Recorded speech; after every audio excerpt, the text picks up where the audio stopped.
Dr. Burkart, welcome to the podcast. Here's something mind-blowing I learned from watching your content and being a fan of you. I learned that there's these hidden toxins in our everyday cosmetics especially, which we know that women use a lot more of them than men. There's these hidden toxins that are in our everyday cosmetics that can actually turn cancer genes on inside of the body. My mind was blown when I came across this, and this is related to a study that you broke down on your YouTube channel. Tell us about this study and what some of the findings were. This study is literally groundbreaking in that there's a long-held belief in common culture as well as through the cosmetic industry itself that beauty and personal care products don't contribute to our toxic load. They don't contribute adversely to our health, and they don't increase rates or risk of disease. This study basically completely shut that down. For the first time, we have been able to see exactly what certain ingredients are doing in the humans, in the human model, because we ethically cannot study chemicals in humans. We can't subject people to toxic chemicals and see what happens. That typically happens in animals. Unfortunately, a lot of these chemicals are being released into our personal care products, into our consumer goods. And it isn't until after decades of use that we start to see correlations and associations with disease. And this study basically asked 41 women to switch out their beauty and personal care products for a very short time, for 28 days, just 28 days. Switch out your beauty and personal care products and stick to a list of approved products that does not contain parabens, phthalates, and other phenols, which are endocrine disruptors. Just to give you a background on endocrine disruptors, these are chemicals that are xenoestrogens that interact with estrogen receptors in the body. They can cause a host of health issues ranging from cancer, infertility, miscarriage, cognitive decline, and so much more.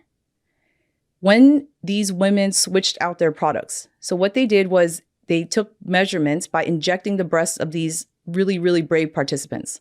They took breast cancer cells, measured breast cancer genes before and after the intervention. So the intervention, like I said, was very simple. Only switch out your beauty and personal care products, avoiding certain ingredients, parabens, phthalates, and phenols. After 28 days, they saw a significant reduction in breast cancer gene expression, which is huge. This is in humans. So we're not talking about rats that were subjected to extremely high doses, which is what you normally see. This is doses that you would see in products that are being sold on store shelves that people are using day in and day out as we speak. They have not been banned. They haven't been outlawed. They are still very much prevalent in the marketplace. I mean, mind-blowing. What are the implications? You know, it's 41 participants, but as you mentioned, it's human beings. And it's also not just like an observational study. They're actually looking at these cancer expression of cancer genes inside of the body. What are the implications for especially all people, but especially women who are listening to the podcast today? The implications would be that even though there's 41 women, this study showed that the breast cancer genes were activated when they started, meaning that the products that they were using with those ingredients were responsible for activating those genes. Once they took those ingredients away, breast cancer genes turned off. What does this mean? This means that once you stop using products that contain parabens, phthalates, and other xenoestrogens, that breast cancer genes turn off, meaning you reduce the risk of developing breast cancer.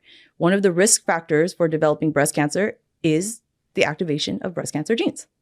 That's the first step in the process of developing cancer, is the genes need to be turned on. Something needs to be turned on because estrogen is actually a carcinogen. It's naturally occurring in the body, but what it does is stimulate growth in estrogen responsive tissues. The breast, the brain, the uterus, the cervix, the gut even has estrogen receptors in it. So these estrogen receptors are all over our bodies. And when we're putting products on our skin that have estrogenic ingredients, they're getting absorbed through the skin into the bloodstream and traveling to areas of the body that are responsive to estrogen, clearly the breast. Mind-blowing.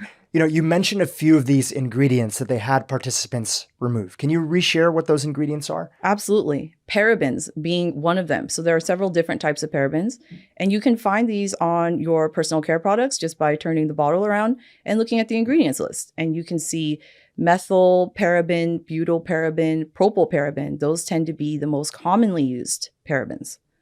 There's a long-held belief within the cosmetic industry that these parabens are innocuous, that the amount absorbed is so low that it doesn't matter. But clearly the study shows otherwise.